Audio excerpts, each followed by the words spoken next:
Banyak orang Indonesia yang berobat ke Singapura dan Malaysia. Itu jauh lebih murah. Tiket pesawatnya murah, biaya layanan kesehatannya juga murah. Kuantiti kita ini harus dikejar. Jangan sampai laju pertumbuhan penduduk tidak mampu diikuti oleh laju produksi nakes terutama dokter kita. Bukti dan fakta bahwa biaya pendidikan termahal adalah kedokteran kan? Itu sudah paling tidak untuk meluluskan satu orang dokter selama dia berpendidikan harus mengeluarkan 800 juta.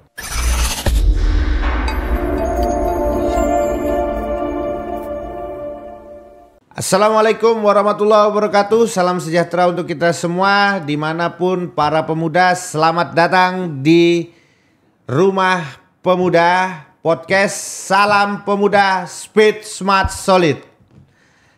Di kesempatan yang berbahagia ini kita telah kedatangan tamu yang begitu istimewa. Dan kita akan membahas tentang polemik mengenai undang-undang kesehatan serta turunan-turunan dari kebijakan, yang mana ini adalah tentang wajah kesehatan dan kebijakan kesehatan kita.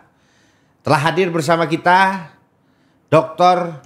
Hermawan Syaputra SKM MARS yang telah membersamai kita. Beliau adalah Ketua Ikatan Ahli Kesehatan Masyarakat Indonesia, pengamat kebijakan kesehatan, Wakil Ketua Country Coordinary Mekanisme. Mohon maaf dok kalau nanti salah. Yeah. Dan juga praktisi komunikasi kesehatan untuk perubahan perilaku. Serta hospital planner. Selamat datang di Rumah Pemuda Podcast. Siap, salam pemuda dan perubahan. Bung Nasir ya. Terima kasih undangannya. Siap. Sangat luar biasa, kita tahu bahwa belakangan ini telah terjadi begitu banyak polemik dan isu-isu yang berkembang. Nanti kita akan bahas, tapi sebelum itu kita masuk sebagai pengamat yang sudah lama berkecimpung dan mungkin telah banyak mewarnai masalah polisi kesehatan kita. Sebenarnya bagaimana, saya manggilnya abang aja, bagaimana abang melihat wajah kesehatan kita saat ini? Wajah polisi kesehatan atau kebijakan kesehatan kita saat ini. Jadi teman-teman para pendengar, pemirsa dan tentu saja host kita yang luar biasa, Bung Nasir, terima kasih.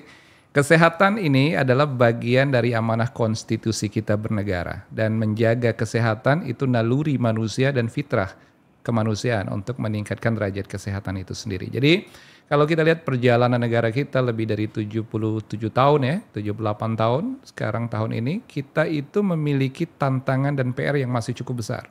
Mulai dari ketersediaan sumber daya, SDM kesehatan, anggaran kesehatan, sampai capaian kesehatan itu sendiri.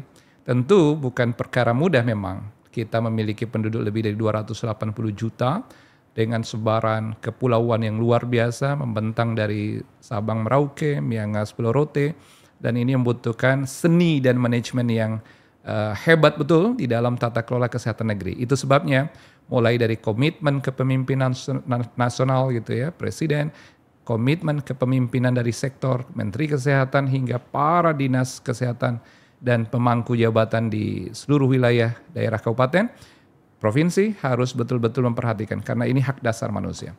Jadi kalau boleh mengutip sebagai awalan ini, Bung Nasir, di dalam konstitusi kita bernegara, pasal 28 poin H ayat 1 UUD 1945 berbunyi kurang lebih begini. Setiap orang berhak hidup sejahtera lahir dan batin, mendapatkan lingkungan hidup yang baik dan sehat, serta berhak memperoleh pelayanan kesehatan. Karena kata-kata awalannya adalah setiap orang, maka hak satu orang di Maluku, Papua, kemudian di Nusa Tenggara atau di wilayah manapun sama dengan hak jutaan manusia di Jawa atau Sumatera. Nah itu sebab dalam pembangunan kesehatan itu kita tidak bisa mengabaikan seberapapun banyaknya orang, seberapapun jauhnya komunitas terhadap vaskes dan sumber daya layanan harus dipenuhi. Karena amanah konstitusi, Bung Nasir. Ya, menarik sekali. Jadi kan kalau kita bicara mengenai cita-cita bangsa, konstitusi kita, ini kan semuanya sudah lengkap, ada tentang seluruhnya lah. Kalau kita melindungi segenap tumpah darah, itu kan juga bicara soal bagaimana kita sebagai bangsa Indonesia memuliakan rakyat Indonesia. Nah, cuman kan dari segi kebijakan itu, kira-kira Abang melihat sisi kebijakan kita untuk era saat ini itu seperti apa? Karena kan kita tahu bahwa Pak Jokowi ini kan banyak sekali memberikan, apalagi kita pernah diterpa 2020 itu masalah COVID ya, pandemik. Yang kira-kira kita dari nggak siap jadi mungkin siap begitu. Tapi bagaimana kira-kira melihat? Oke, ini menarik Bung Nasir. Oh iya, tadi kan disinggung ya, kita memiliki Undang-Undang Nomor 17 Tahun 2023 tentang kesehatan. Ini adalah transisi kepemimpinan dan transisi kebijakan kita. Regulasi ini dibuat setelah dan sedang pandemi bahkan. Di tahun 2023 kita di penghujung masa pandemi COVID tuh. Jadi ada hikmah dan kaitannya juga dengan ketahanan bangsa dari aspek health resiliency. Jadi national health resiliency. Nah, ketahanan nasional kita dari aspek kesehatan. Jadi ada metode omnibus law yang dilakukan dengan terciptanya undang-undang ini. Artinya ada 11 kurang lebih undang-undang lain sebelumnya yang terkena dampak, apakah dihapus, tidak berlaku lagi, atau sebagian ditiadakan dari kebijakan dengan lahirnya kebijakan baru, Undang-Undang 17 2023. Saya ambil contoh gini, di tahun 1984 itu ada undang-undang tentang wabah. Itu juga kena, Undang-Undang Nomor 4 tahun 1984 tentang wabah, Undang-Undang Praktek Kedokteran, Undang-Undang tentang kebidanan, keperawatan, tenaga kesehatan, Undang-Undang Rumah Sakit, Undang-Undang Nomor 36 tahun 2009 tentang kesehatan itu sendiri, dan berbagai undang-undang lain sampai Undang-Undang Kekarantinaan tahun 2018 itu terhapuskan dengan adanya undang-undang ini. Nah, konsekuensi dengan metode omnibus law ini ada penyesuaian yang cukup radikal, reformatif, dan bahkan revolusioner untuk kasus tertentu terkait dengan peran multi stakeholders dalam bingkai tata kelola kesehatan di Indonesia. Maka itu betul bahwa ada legacy yang luar biasa di zaman Presiden Jokowi ini, dan di bawah kepemimpinan sektor kesehatan Menteri Budi Gunawan Sadikin dengan lahirnya undang-undang ini. Hanya saja tantangannya kini dan ke depan, undang-undang ini mengamanatkan 100 peraturan pemerintah sebagai turunan, termasuk dalam tata kelola tenaga kesehatan, tata kelola rumah sakit, fasilitas kesehatan, pembiayaan kesehatan, termasuk juga dalam sistem informasi. Itu sebab sekarang ada transformasi kesehatan, termasuk digitalization transformation di dalamnya. Jadi memang radikal nih Bung Nasir. Nah, kita berharap arah ke depan, sekarang kan kita sedang menghadapi transisi pemerintahan juga ya, di level nasional dan juga mungkin lokal di daerah-daerah dengan pileg, pilkada, dan pilpres tempo hari. Dan kita akan memasuki era baru untuk Indonesia. Apakah ujian kita dengan lahirnya kebijakan ini akan makin baik atau makin melenceng dari cita-cita kemandirian bangsa? Kita idealnya di tahun 2045 di kala satu abad Indonesia, kita menyebutnya sebagai generasi emas, kita harusnya memiliki generasi yang mostly anak muda, bonus demografi paling banyak, sehat, mandiri, dan produktif. Hanya berjarak 21 tahun dari sekarang, Bu Nasir. Tapi kan yang menarik begini, Bang. Kalau kita melihat dari segi permasalahan, tadi kan sudah ada solusinya. Atau sudah ada cita-cita kita dengan melahirkan satu peraturan, undang-undang. Yang kedepannya tentu bisa menghadirkan banyak turunan-turunan dari itu. Baik itu kebijakan, fasilitas, dan lain-lain. Tapi kalau kita berkaca di saat ini, itu kan soal fasilitas kesehatan kita. Lalu bagaimana jumlah dokter yang belum mumpuni.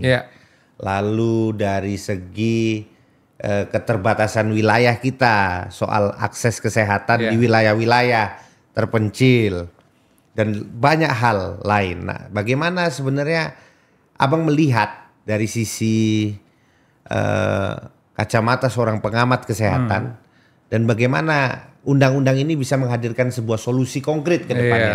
Karena undang-undang ini juga banyak menghadirkan yang nanti akan kita bahas tentang kebijakan-kebijakan pro kontranya. Nah, kita bicara dulu bagaimana sebenarnya melihat dari segi implementasinya, sedangkan banyak sekali permasalahan-permasalahan itu. Nah, mungkin bagaimana kira-kira Bang? Iya, betul. Jadi Mungkin kita start dari situasi belakangan ya. Ada perbincangan berkaitan dengan dokter asing. Kemudian tempo hari Presiden juga mengingatkan Menteri Kesehatan bagaimana progres dan juga keberlanjutan tentang farmasi dan alat kesehatan. Kemudian ada isu-isu penyesuaian jaminan kesehatan nasional, IUR, BPJS, dan kelas rawat inap standar di Vaskes, rumah sakit. Ini semua adalah isu dan wacana yang menjadi perbincangan yang hangat karena menyangkut kepentingan masyarakat secara langsung. Dan itu berkaitan dengan kapasitas pelayanan dan kapasitas iur biaya oleh masyarakat kita. Nah, kita bahas yang paling menarik nih dari reformasi yang dihadirkan oleh Undang-Undang 17 2023 itu membuat satu adanya dinamika pelayanan yang lebih open investation gitu ya. Lebih terbuka dalam investasi terutama di sektor privat. Itu sebab dimungkinkan juga adanya dokter asing, adanya kepemilikan saham dari luar negeri, bagaimana juga bisnis itu betul-betul bergerak dari non-profit oriented menjadi profit oriented. Jadi pengelolaan rumah sakit tuh Bang Nasir, dulu itu terkesan itu charity. Tidak boleh mengambil untung dari pelayanan kesehatan. Dan rumah sakit itu identik dulunya social orientation. Tetapi sekarang itu adalah bisnis, terkelola secara korporasi, bahkan TBK menjadi public company, bisnisnya tidak lagi layanan kesehatan ANSI, jadi grup yang berbisnis saham di stock exchange gitu. Jadi sangat dimungkinkan berubah, dengan demikian kompetisi dan juga capitalization itu sangat mempengaruhi. Dan dengan adanya undang-undang ini, Undang-Undang 17, tentu ada plus minusnya. Nah, plusnya harus kita follow up segera, minusnya harus kita tambal segera tuh berarti Bung Nasir. Nah, ini menarik nih tadi bilang soal mengenai, karena kan begini, kita akui suka atau tidak suka, kesehatan itu langsung terhadap kita. Betul. Karena kan tidak bisa terlepas dari masalah kesehatan, siapapun juga akan merasakan dan pasti akan ada bagaimana mengenai kesehatan. Nah, Dok, kira-kira aja nih Dok, ke depan ini bagaimana sih melihat kebijakan-kebijakan yang telah dilakukan oleh Pak Menteri ya. Apalagi kita tahu nih latar belakang beliau itu kan bukan seorang dari latar belakang kesehatan, beliau dari latar belakang manajemen. Bahkan beliau pernah menjadi direktur di bank. Betul, beliau seorang bankir lah bankir, ya. Wamen BUMN, Menteri BUMN. Nah, sedangkan kalau tadi bicara soal kebijakan rumah sakit yang harusnya untuk sosial oriented, tapi bagaimana dengan ini bisa dokter jelaskan nggak kepemimpinan Pak Gunadi Sadikin ini?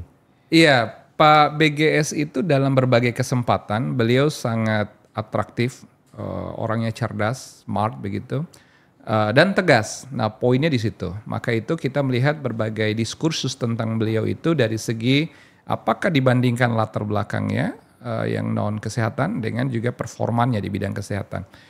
Dari segi latar belakang beliau memang sangat entrepreneurship begitu ya, dari seorang bankir, bahkan pendidikan beliau fisika nuklir tuh.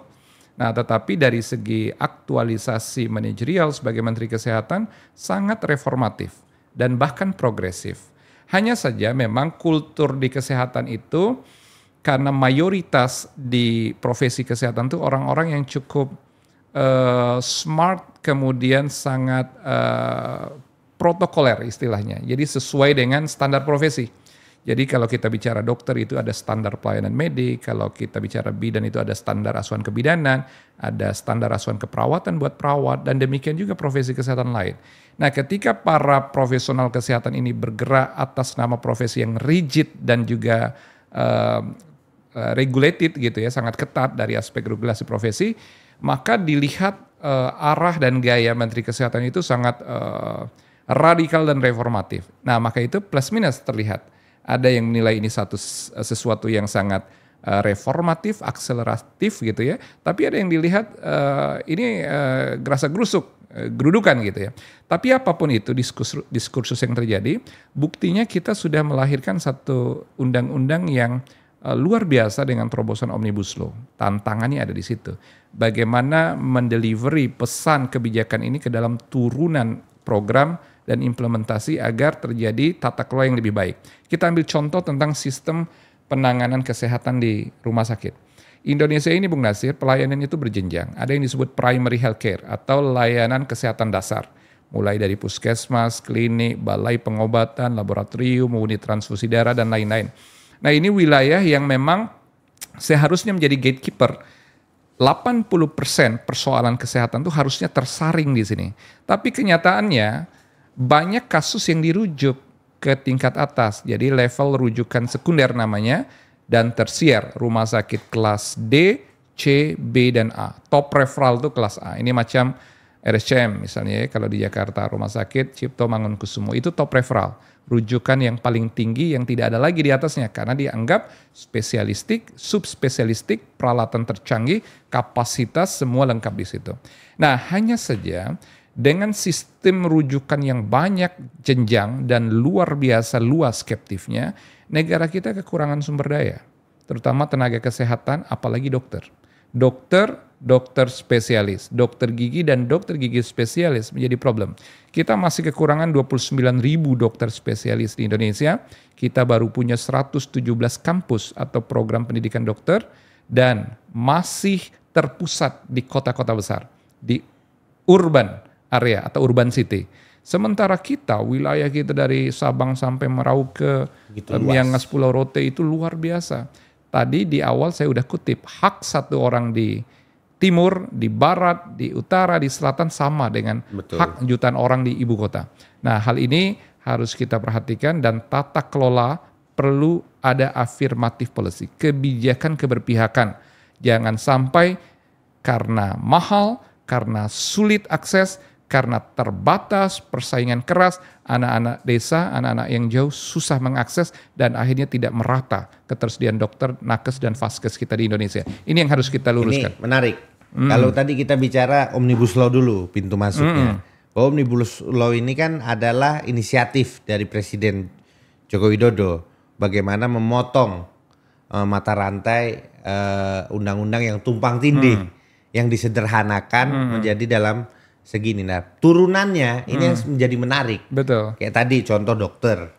Kita ini tahu bahwa dokter itu kebutuhannya masih 29.000. Bahkan kemarin di kampanye Pak Prabowo juga menyampaikan tentang ini khusus mengenai layanan peningkatan layanan kesehatan. Cuman yang jadi menarik, begitu banyak dan susahnya kampus untuk membuat fakultas kedokteran. Padahal kalau dibilang mampu. Lalu kedua, biaya kedokteran yang begitu mahal. Betul. Nanti akan kita bahas satu persatu, Dok. Lalu masalah lamanya jenjang pendidikan dokter.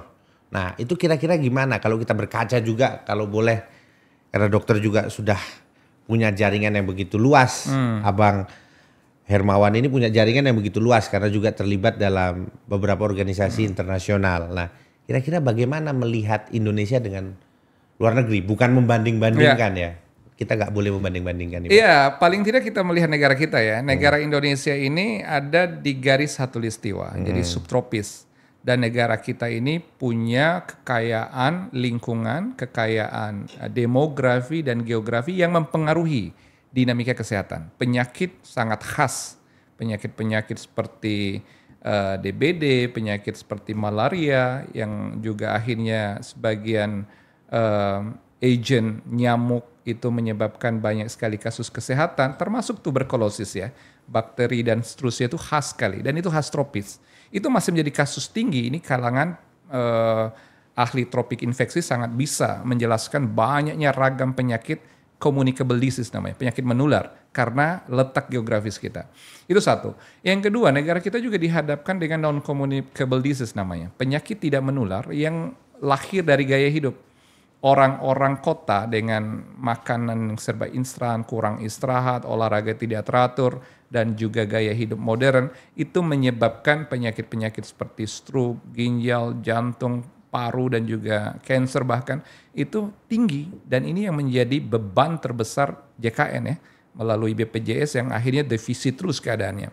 Nah, ini juga menjadi double burden disease namanya, tantangan yang berganda di bidang kesehatan. Oleh karena itu, kita butuh terobosan kemandirian. Harus ada kemandirian farmasi dan alkes, kemandirian produksi nakes, dan juga tenaga kesehatan, terutama dokter. Ini menarik, Dok. sebelumnya. Kalau tadi dokter bilang kemandirian, emang seperti apa parahnya Indonesia ini? Apakah kita sangat konsumtif ataukah kita ini juga sudah berenjak? Karena saya tahu dari beberapa data mengatakan bahwa Indonesia ini masih sangat besar sekali untuk impor alat kesehatan. That's point. Jadi setuju. Itu sebab sejujurnya kita harus menyampaikan ya, lebih dari 85% alat kesehatan kita memang masih impor. Bahkan lebih dari 90% perbekalan farmasi ya, bahan baku obat kita juga impor. Dilala impor ini tidak sekedar impor biasa, tapi kenapa aja kan namanya trading ya, bisnis, ada bahan baku, kemudian ada produksi dan akhirnya menjadi bahan hasil olahan berupa obat dan alat, dan itu kena pajak tinggi. Dan itu sebab sulit kita mendefinisikan pelayanan kesehatan itu gratis di Indonesia. Kita tuh maksimum tax untuk itu. Sementara negara-negara lain ya, nggak usah jauh, tetangga kita Malaysia dan Singapura, itu relatif minimum tax, bahkan zero tax, Bung Nasir. Maknanya kalau kita mengenakan pajak yang tinggi, bagaimana bisa pelayanan di rumah sakit, bahan bakunya mahal, pastilah layanan utility cost terjadi, dan juga ada total cost kaitannya nanti dengan jasa medis untuk dokter, bagaimana remunerasi untuk tenaga kesehatan, dan biaya itu sebab pricing nanti kita kaitkan di BPJS itu ada istilah INASI-BIJIS, Indonesian Case Based Group, yang mekanisme pembiayaan dalam konteks jaminan kesehatan nasional itu tetap tinggi walaupun sebagian kita, masyarakat kita yang tidak mampu dibayarkan oleh negara sebagai penerima bantuan iur, tetapi kalau kita lihat dan ukur rate pelayanan di rumah sakit, tetap kita tuh mahal. Jadi kalau Bung Nasir suatu waktu mendengar berita atau membandingkan, banyak orang Indonesia yang berobat ke Singapura dan Malaysia. Khusus di Malaysia, terutama Penang dan Johor, itu jauh lebih murah. Tiket pesawatnya murah, biaya layanan kesehatannya juga murah. Nah ini yang baru kita tahu ini dok. Kalau katanya di Malaysia lebih murah biaya berobatnya. Betul. Nah kan kita kan pikiran kita ini ya masyarakat Indonesia. Kalau keluar negeri itu pasti mahal. Apalagi contoh kayak Singapura itu. Dia bisa menghasilkan berapa keuntungan dari kesehatan ini dok. Betul. Iya kan? Betul. Kira-kira berapa itu dok? Mungkin bisa dijelaskan. Kan Presiden Jokowi sudah menyampaikan lebih dari 1 juta masyarakat Indonesia per tahun itu keluar negeri.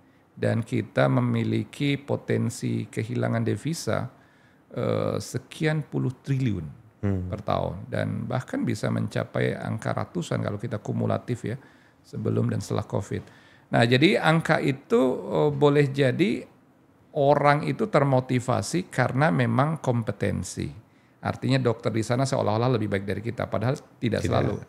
Hanya saja yang membedakan di sana itu pelayanan itu dimudahkan, namanya one stop services. Ukuran sederhananya gini, kalau Bung Nasir datang ke rumah sakit kita, hanya sekedar konsultasi rawat jalan, kita bisa menghabiskan waktu berjam-jam tuh, bahkan terkadang seharian, untuk sekedar berkonsultasi dengan dokter spesialis di rawat jalan. Nah, karena model kita itu akses dan proses kita itu berlapis, flow of services kita dari satu unit ke unit lain itu membuat orang itu, pasien itu bergerak. Nah, sebagian konsep di luar negeri itu bukan orang yang bergerak, tapi nakes yang bergerak. Nah, ini yang kita sebut dengan one stop services. Jadi orang merasa ada kenyamanan dan kecepatan. Jadi responsiveness, ketanggapan dalam pelayanan kesehatan itu menyentuh aspek kepuasan. Nah, ini menarik sekali, Dok. Apalagi dengan wacana adanya impor ya. Jadi bukan cuma barang sekarang yang diimpor, Dokter tapi ya? tenaga kesehatan atau dokter yang diimpor dari luar. Bahkan kalau nggak salah bisa membangun hospitality atau membangun perusahaan kesehatan di Indonesia. Nanti kalau saya salah mohon dibenarkan dok, diluruskan. Nah jadi saya menarik karena kalau kita bicara tadi, sebenarnya kalau bicara dunia kesehatan kita nggak jauh-jauh banget kan dok dari segi kemampuan SDM kita, apalagi dengan dokter spesialis dan lain-lain ya. Nanti yang menarik ada banyak kisah. Cuman memang tadi masalah pelayanan kesehatan. Kayak saya kemarin dok, pakai BPJS itu lama sekali nunggu. Dan sedangkan dalam waktu 2 hari saya belum tahu apa penyakit saya, kenapa saya masuk rumah sakit itu. Sedangkan ketika kita tidak pakai BPJS, kita ke rumah sakit swasta itu hanya perlu waktu 30 menit untuk mengetahui Cepat ya? sakit saya apa. Nah ini kan ini yang, dan saya melihat dan sangat melihat itu bagaimana buruknya sistem kesehatan kita dok. Padahal itu di rumah sakit pemerintahan. Nah kira-kira gimana sih dok sebenarnya? Iya itu kaitannya dengan terkotaknya proses pelayanan kita ya. Jadi terlihat dirasakan berbelit-belit. Buat seorang dokter, kunci ketika dia memberikan rencana terapi dan tindak lanjut pengobatan itu adalah penegakan diagnosis namanya. Penegakan diagnosis biasanya ditopang oleh hasil penunjang medis, apakah pemeriksaan laboratorium ataukah hasil radiologi seperti kita CT scan ataukah ronsen, itu semua pemeriksaan radiologi. Nah, kalau laboratorium tentu pemeriksaan darah, kemudian kimia darah, urin dan lain-lain. Nah, itu yang kalau sudah ada hasilnya, kalau cepat hasilnya, maka akan tepat diagnosisnya dan juga akan mempercepat proses terapi dan presepan berikutnya pengobatan. Tapi kalau lambat dan kalau karena adanya persyaratan JKN oleh BPJS menjadi terhambat, nah itu mungkin menjadi sesuatu yang agak berbelit tadi. Harusnya di sini rantai yang dibenahi.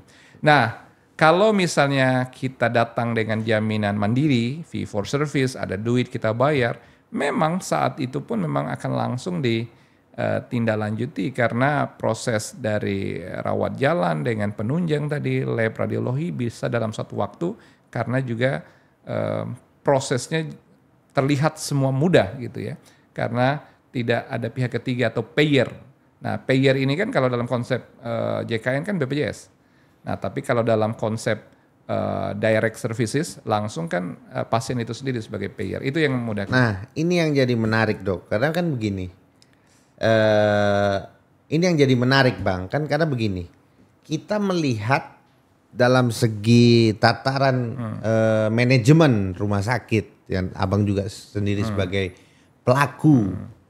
Ini kan jadi justru menarik. Apakah memang dari segi yang menjadi SDM untuk mengelola rumah sakit. Saya bicara tanda kutip pengelola ya, bukan sebagai SDM. Apakah itu memang tidak dipersiapkan atau di Indonesia ini kurang dipersiapkan? Di dalam regulasi yang baru, Undang-Undang 17 itu diatur dan dimungkinkan lebih fleksibel dan mudah. Dulu kalau kita bicara manajer atau bahkan direktur rumah sakit itu wajib tenaga medis. Yang memiliki kualifikasi manajemen rumah sakit itu di undang-undang lama, Undang-Undang Rumah Sakit nomor 44 tahun 2009. Tapi sekarang di Undang-Undang 17 itu nggak harus. Jadi siapapun yang memiliki kompetensi, berpengalaman dan berkarir di situ memungkinkan. Jadi tata kelola kita ke depan tentang manajemen layanan mestinya lebih baik. Nah, tinggal memang gini, ada hulu ke hilirnya. Contoh dalam obat.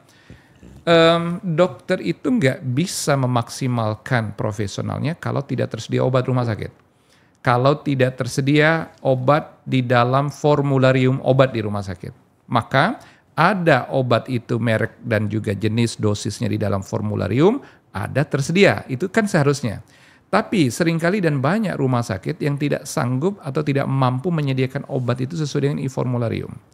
Atau ada kebijakan nasional tetapi tidak ada di formularium. Nah, formularium ini diatur oleh regulasi pemerintah, oleh Kemenkes. Nah, jadi ini yang kita sebut hilirisasi. Penggunaan obat-obat itu sudah terregister dan harus masuk formularium baru bisa diresepkan dan digunakan. Tapi seringkali di sini mismanagement memang. Nah, di sini belum tentu semua rumah sakit siap dan sigap untuk menyediakan obat sesuai dengan kebutuhan layanan. Ini problem.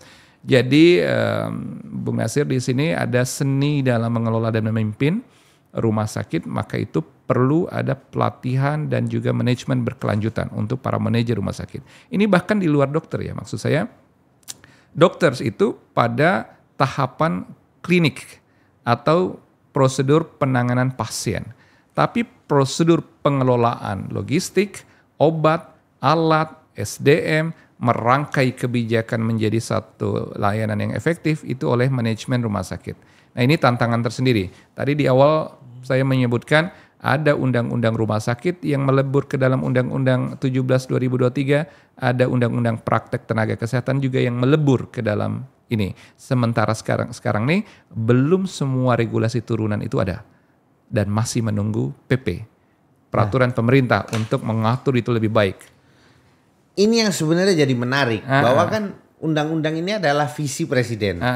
Tapi kan menteri itu sejauh mana menteri menjalankan misi dari presiden. Betul. Nah, tentunya kan presiden tidak bisa mengelola semuanya. Nah, maka butuh menteri yang cerdas, menteri yang bisa menjalankan regulasi-regulasi ini. Nah, kira-kira kelemahannya apa sih yang menjadi permasalahan? Karena menurut saya jadi aneh, tanda kutip, manajemen rumah sakit kita tidak segera diperbaiki, sedangkan kita segera memutuskan untuk mengambil, tanda kutip, impor dokter dari luar dan segala macamnya. Ini permasalahan yang menurut saya menjadi aneh. Begitu, Bang?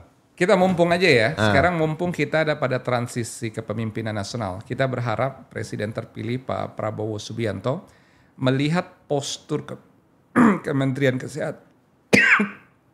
Kita minum dulu, Bang. Sambilnya. Iya. Biasa. Terlalu semangat ala pemuda ya. Ya, kita juga harus semangat. Oke, jadi sampai di mana tadi? Transisi ya. Transisi kepemimpinan nasional, kita berharap presiden terpilih kita nanti memperhatikan profesionalisme, latar menteri, dengan juga orientasi pembangunan itu sendiri. Bukan berarti menteri itu harus diperdebatkan tenaga kesehatan atau tidak latar pendidikannya. Bukan berarti selalu kita perdebatkan pengalaman sebelumnya dengan jabatannya Menteri Kesehatan setelahnya. Tidak. Tapi pada orientasi pembangunannya sejalan tidak dengan misi pembangunan kesehatan nasional.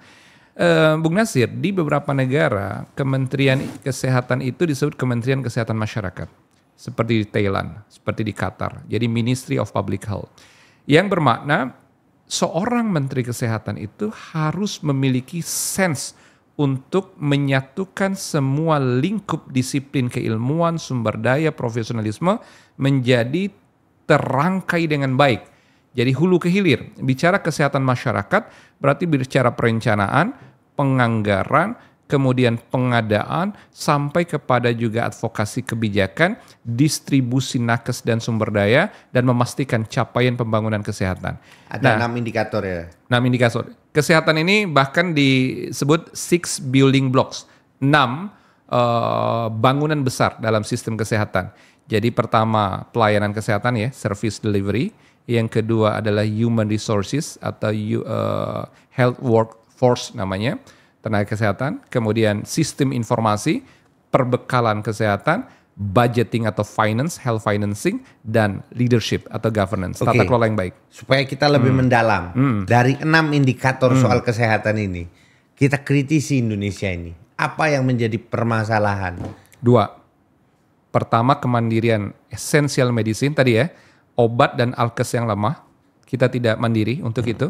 Yang kedua, pemerataan tenaga kesehatan tadi, health workforce utamanya dokter. Ada, tidak merata. Tidak ada, dan memang kurang. Nah, jadi Bung Nasir, dengan tidak meratanya posisi fakultas kedokteran dan pendidikan spesialis menyebabkan kita memang sulit melakukan pemerataan tenaga kesehatan khususnya dokter spesialis. Nah, yang bisa kita lakukan adalah task shifting namanya. Jadi menggeser kapasitas sementara dari kemampuan dokter umum menjadi setara dokter spesialis dengan intervensi pelatihan yang disetarakan.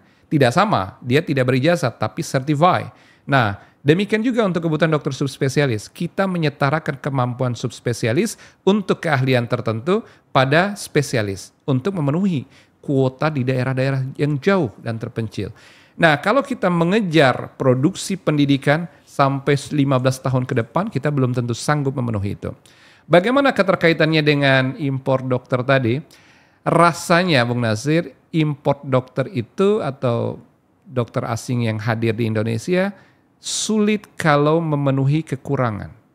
Tapi kehadiran dokter asing itu lebih ke transfer knowledge dan kompetensi. Dan itu pada level spesialis dan subspesialistik.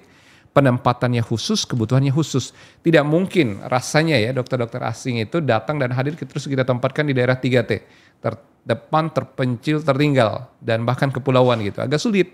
Karena memang harusnya dokter-dokter yang kita impor itu memenuhi kualifikasi kompetensi lebih dan itu pada level spesialis dan subspesialis. Bang, kita izin yang mau kita tanyakan lebih mendalam. Kalau tadi mengenai dokter yang dikirim dari luar ke Indonesia, itu harus pada tahapan atau spesifikasi. Apakah nantinya, ini kan Indonesia ini selalu bermasalah di bidang manajemen sebenarnya.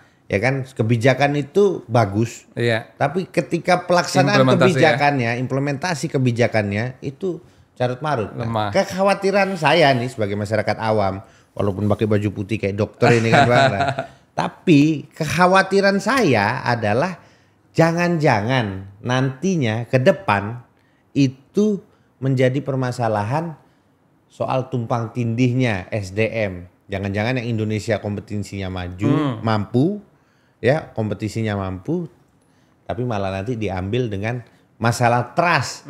Sebenarnya kan soal ini kan baik-baik aja.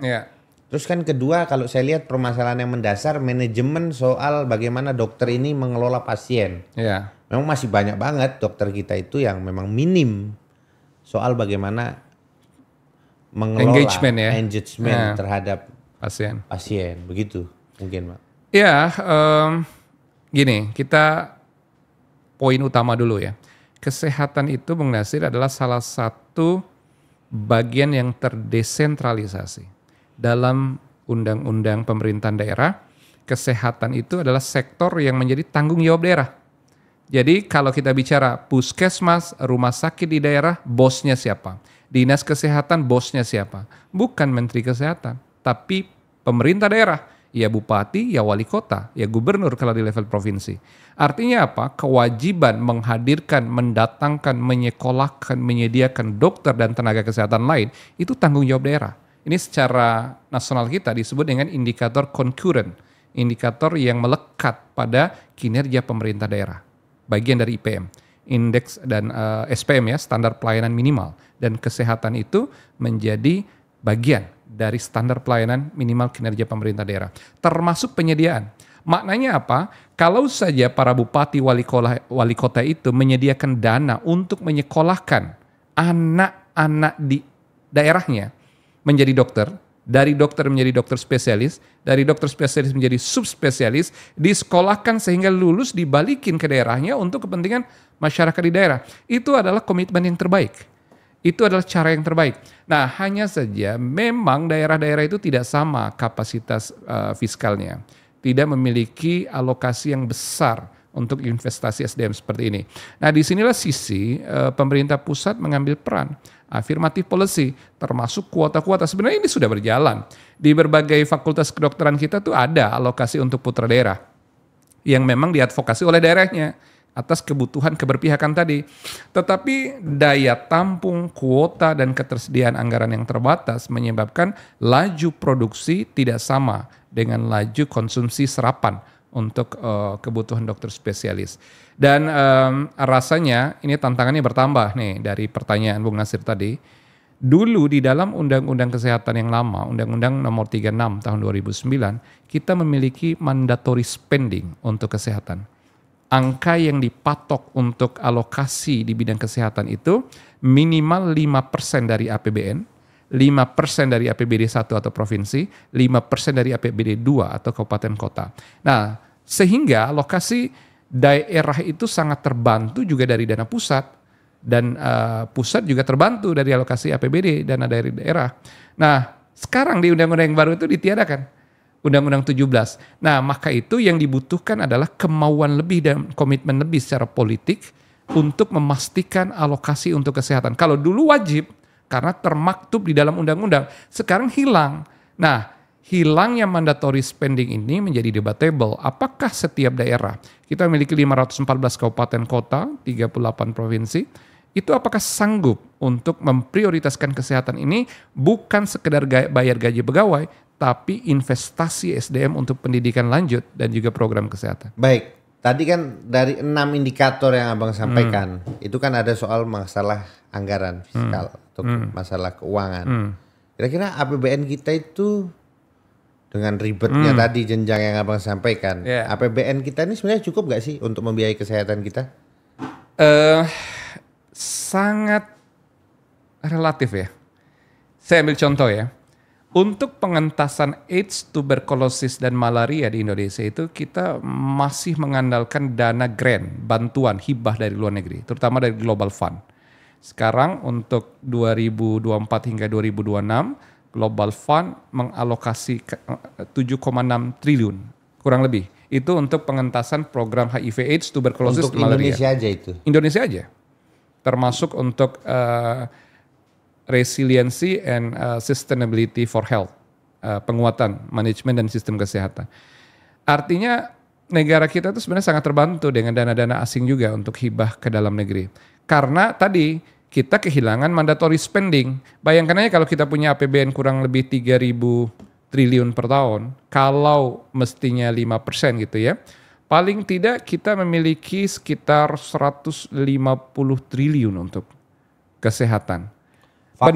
Faktanya tidak seperti itu, tidak sejauh itu.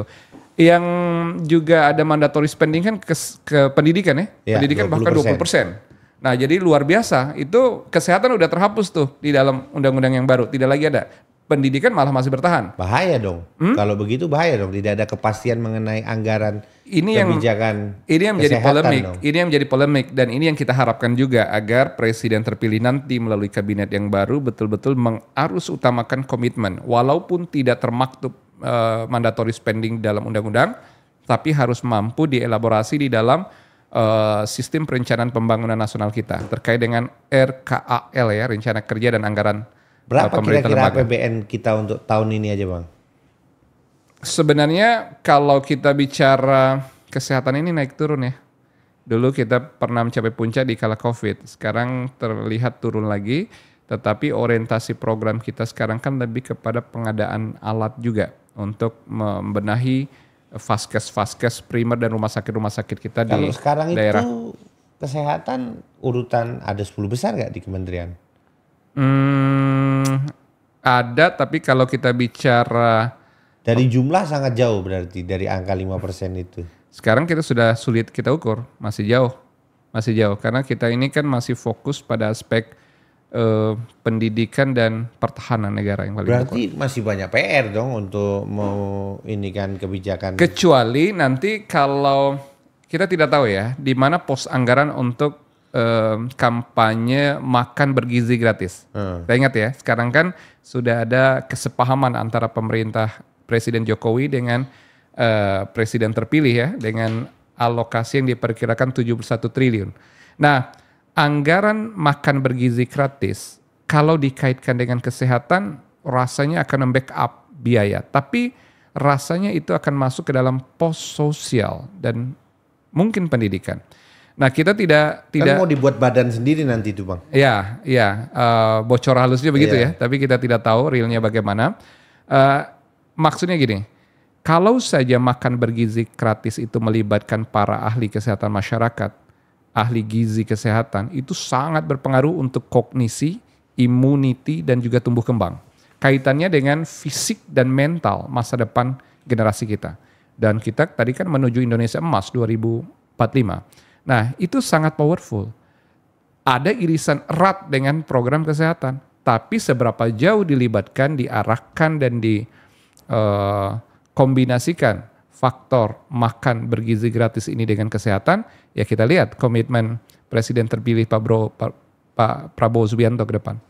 Nah, ini dia yang kita harapkan kan, tentunya bagaimana agar kebijakan besar mengenai makan bergizi tadi kan, juga melibatkan ahli gizi, ahli kesehatan masyarakat agar ini jadi tepat sasaran. Betul. Nah, tentunya ini kan bukan permasalahan yang sederhana. Bagaimana menyediakan di antara 500 berapa kalau diturunkan ke kecamatan itu sudah berapa puluh ribu, diturunkan ke desa udah berapa ratus ribu untuk melibatkan berapa juta pekerja Indonesia. Sebenarnya bagus untuk perputaran, cuman kan harus tentunya dilihat. Betul. Nah, kita harapkan ini bisa menjadi didengar.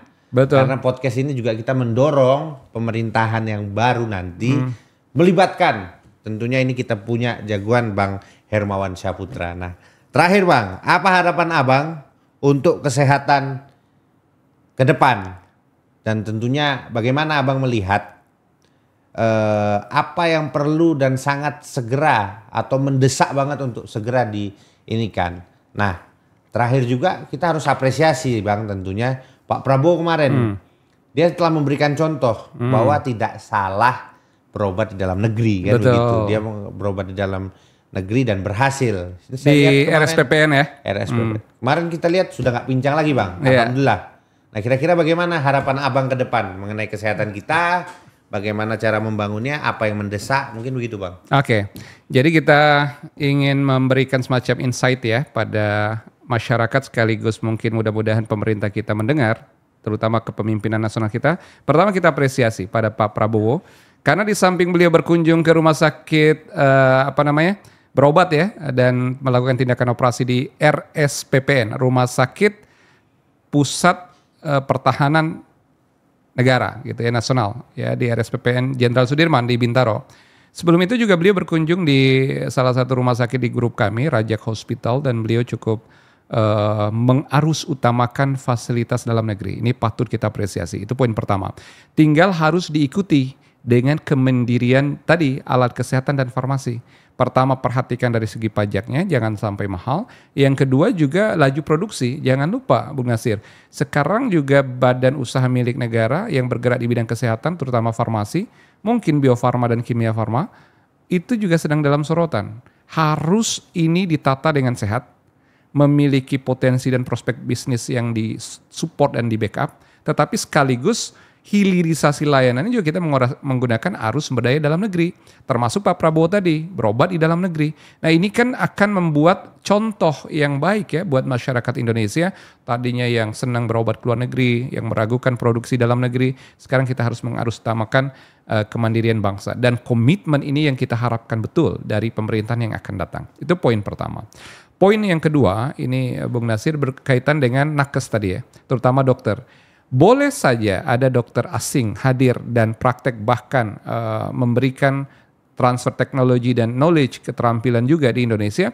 Tetapi jangan lupa kuantiti kita ini harus dikejar. Jangan sampai laju pertumbuhan penduduk tidak mampu diikuti oleh laju produksi nakes terutama dokter kita. Berarti sembari kita mentransfer knowledge dari dokter-dokter di luar, impor ke dalam negeri, kita juga harus mengejar ketertinggalan. Betul, tanpa mengorbankan kualitas ya. Nah, jadi didorong dan yang pasti harus murah dong. Jangan sampai mahal. Nanti kalau biaya pendidikan kedokteran itu mahal, itu siapa yang akan sekolah? Memang sekarang kan kita bukti dan fakta bahwa biaya pendidikan termahal adalah kedokteran kan? Itu sudah hitung-hitungan kasar kami. Paling tidak untuk meluluskan satu orang dokter selama dia berpendidikan harus mengeluarkan 800 juta. Itu kalau formal. Formal. Kan ada biaya non formalnya juga kan. Iya itu walau alam. Tapi ini yang jadi menarik bahwa kita harus mendorong kesehatan kita, wajah kesehatan kita itu dengan penuh harapan. Jadi kalau tadi yang disampaikan oleh Dr. Hermawan Saputra adalah bagaimana keterlibatan kesehatan masyarakat, tenaga kesehatan masyarakat atau sarjana kesehatan masyarakat dalam berbagai hal, dan tentunya ini menjadi titik penting bahwa kesehatan kita ini masih punya begitu banyak harapan, tinggal bagaimana turunan-turunan dari kebijakan itu menjadi prioritas sehingga bisa melibatkan segala macam aspek. Betul. Nah, mungkin itu yang bisa kita, kata kuncinya kolaborasi untuk kebaikan negeri. Nah, itulah yang didorong oleh KNPI, khususnya podcast Rumah Pemuda. Bagaimana pemuda berkolaborasi menjadi satu kesatuan untuk mewujudkan Indonesia yang baik, Indonesia sehat, Indonesia maju ke depan. Speed, smart, solid. Ya, terima kasih kawan-kawan dimanapun berada. Kita dari Rumah Pemuda berkolaborasi untuk kesehatan Indonesia. Kita terima kasih, Bang. Tos dulu. Sip, mantap. Sekian, tetap jaga kesehatan dan juga awasi masalah kesehatan kita karena kesehatan dekat dengan kita. Sekian dari saya, host yang membawa acara Muhammad Nasir Saib bersama Dr. Hermawan Saputra. Terima kasih, Bang Nasir. Dan semoga kita bisa bertemu di lain kesempatan untuk saling berkolaborasi untuk Indonesia dengan pemuda. Speed, smart, solid. Wassalamualaikum warahmatullahi wabarakatuh.